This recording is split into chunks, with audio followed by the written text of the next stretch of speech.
नमस्ते दोस्तों। अब चलिए शुरू करते हैं एक लव स्टोरी। बस एक सनम चाहिए। कहानी को शुरू से अंत तक सुनना। शोभा 5:30 बज गए हैं, आज उठोगी नहीं क्या? सोहम अपनी पत्नी से बोले।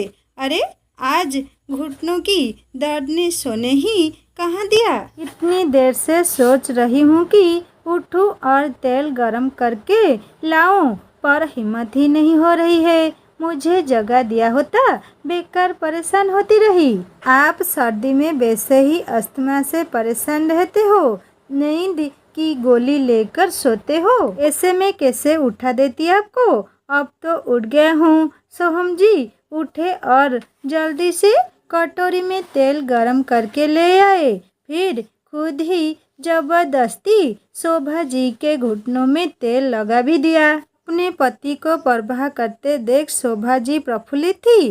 वो सोचने लगी कि जवानी के दिनों में तो सोहम उसके प्रति एकदम लापरवाह थे। कभी उससे कुछ हो जाता तो डॉक्टर के पास यहाँ भी अकेले ही जाना पड़ता था, पर अब बुढ़ापे में तो व्यवहार एकदम ही बदल गया है।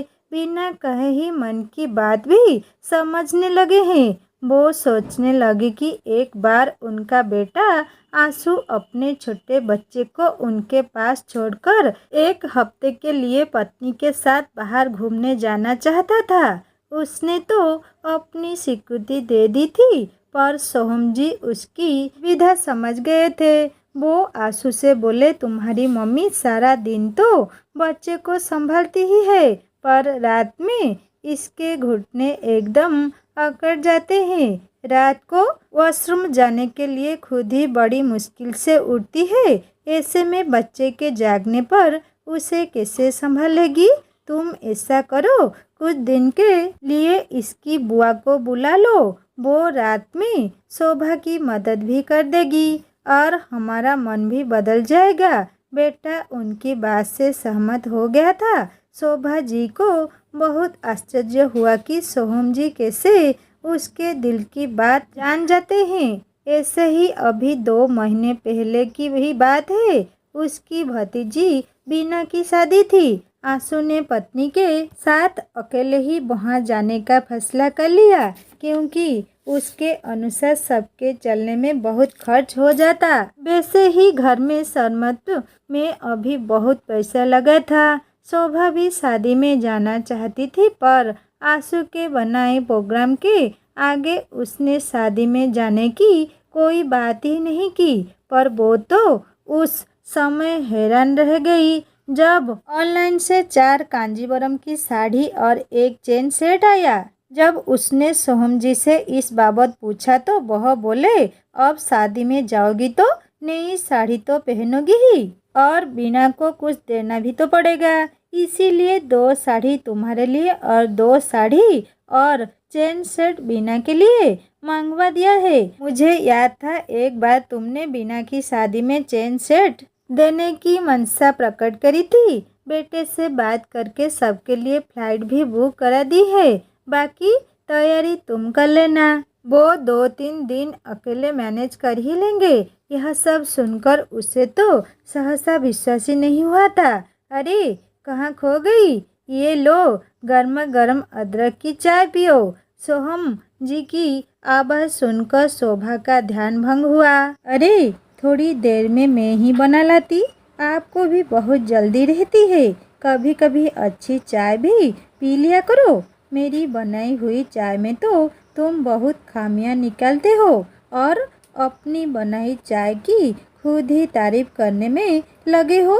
देखो शोभा, तुम्हारे हाथ कोई बना बटीपना नहीं रहता हूँ, असलियत तो बता देती हूँ। जब अच्छा बनाती हो तो तारीफ भी करता हूँ और खराब बनाती हो तो खामियां भी निकाल देता हूँ। मुझे पता है कि तुम बुरा नहीं मानोगी ना, बात को अन्यथा लोगी। तुमने नोटिस किया होगा कि वो बहू के बनाए खाने में कभी मिनमोक नहीं निकालते हैं, ना ही कोई फरमाइश करते हैं। जो वो परस देती है उसे खुश होकर खा लेते हैं, साथ ही झूठी तारीफ भी कर देते हैं। बातें बनाना तो कोई आपसे सीखे।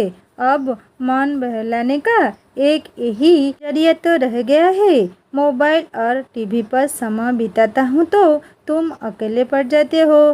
तुम्हें टीवी देखने का शौक है ना मोबाइल चलाने का। अब तुम्हारा ख्याल भी रखना ही पड़ता है। यही कहा तुमने। हम दोनों ही एक दूसरे के लिए रहते हैं और एक दूसरे के अच्छे से ख्याल रख सकते हैं। 50 साल से ज़्यादा हो गए साथ रहते हुए। अब हम एक दूसरे की रंग रंग से वाकिफ हैं। जैसे जैसे उम्र बढ़ती जा रही है वैसे वैसे एक दूसरे की अहमियत बढ़ती जा रही है।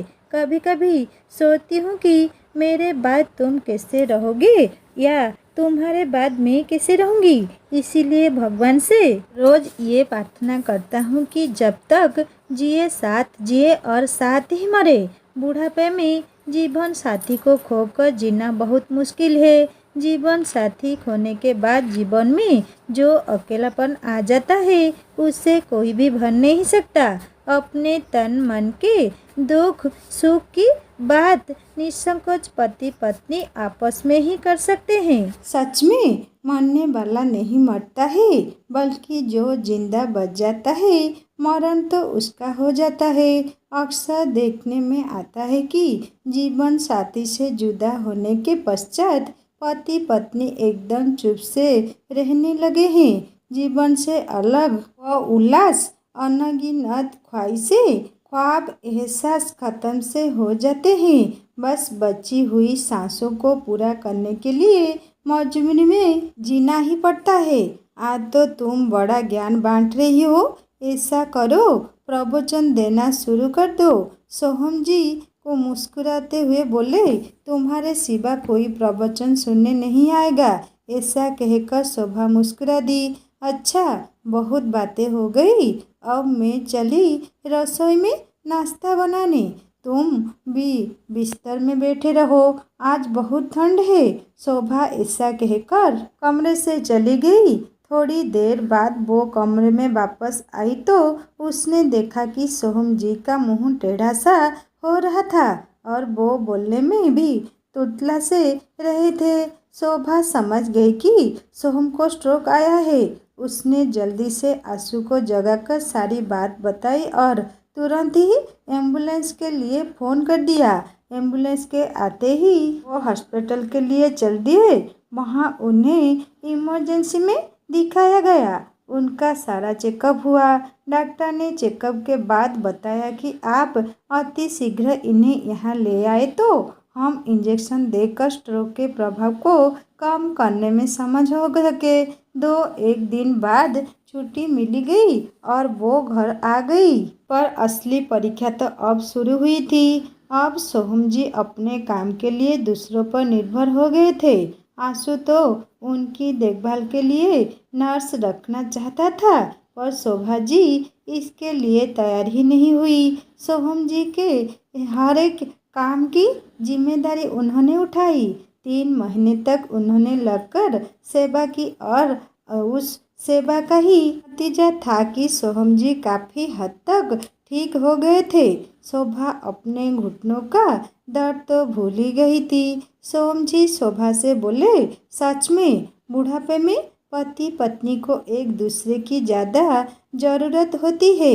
जिस तरह तुमने मेरी छोटी से छोटी चीज़ पर ध्यान दिया वैसा बेटा बहू भी नहीं दे पाते, ना ही कोई नर्स।